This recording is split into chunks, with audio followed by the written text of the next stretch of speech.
One thing I want to actually ask you is, you've obviously had at this point, I don't know how many hundred bootstrapped entrepreneurs, a lot of whom are the types of people listening.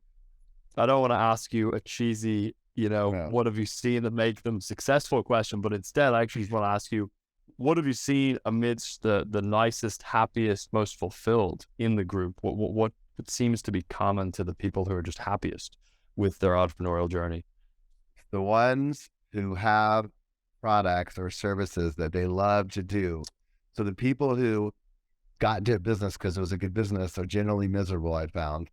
The people who had a passion, like Chaz with his, Paleo Valley. Like we met Chaz when he was like just barely getting his beef sticks out of his garage. That was a $120 million company. But you know what? Chaz is going to make beef sticks anyway. He's into regenerative farming, right? The whole thing's real. He has the bigger thing. I mean, he gives a shit about what he's doing. He loves, I think he has more regenerative farming animals in the world. I mean, like he owns the farm. I mean, he has more deals with every farm. He loves talking to the farmers. Like, he's building a company, but he loves it. Tyler Malinky, Lowbrow Customs, the leading custom motorcycle parts in the world. He'd do it anyway. So the people who would do the thingy, or Lisa with her hotels and bars in Montana or whatever, it's the people who would do what they're doing probably for $60K a year, anyway, and they have a hard time doing anything else. I found out the most fulfilled. Like they really dig the shit they do, and the people like the coaching world. Well, like some of them are doing it because they saw an opportunity in coaching. Some of them just love helping people. They're super happy, right? Like you have to, and so the people helper types, like coaches, psychologists, whatever. The ones that love people, love it. They're happy, man, and they would probably be coaching anyway. Right? Like, so that's the first thing. It's by far not even close. It's the people who aren't settling and doing what they want to do, or either something they desire, like a hobby, or they love the help. They're people helper types, and they get to help people. The ones I found are just pure business people, and there are happy people do it because some people then love business, and that's cool. Then they love. Some people love the game, and they're happy. They love the game, right? So I'm not saying that's bad, but the people are like, I'm just doing it for the money. They're generally not, but because it's also like there's some people like there's people who just love business. It's crazy to me, but they do, and they're happy as shit, and they love helping people out with it.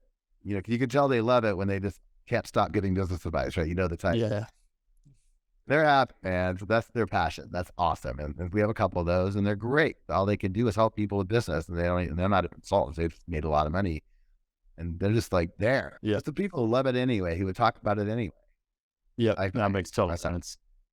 Are the happiest, the most fulfilled? That makes total sense. Stephen talks a lot about the intrinsic motivational stack, which is passion, purpose, mastery, curiosity, and autonomy. And it sounds like when those pieces, especially passion and purpose, are lined up, you see pretty loaded with those. Not 100%, but I'd say that's true for a lot of the people in the group. I've definitely found that to be true. Totally. Or they're figuring it out, or they're just also fine doing the thing to make the money so they can have their thing to do passion. So some people are like doing the thing maybe they don't like so much right now. Sometimes you just got to do it, right? So that they can fund the thing well. And you can see they have a future in their head, right? Because some people aren't doing the thing that gives them bliss right away, but they will. Does that person tend to be less kind of happy and fulfilled in the moment, do you find, or is it not necessarily? No, the ones that believe they're going to get there aren't. I mean, right.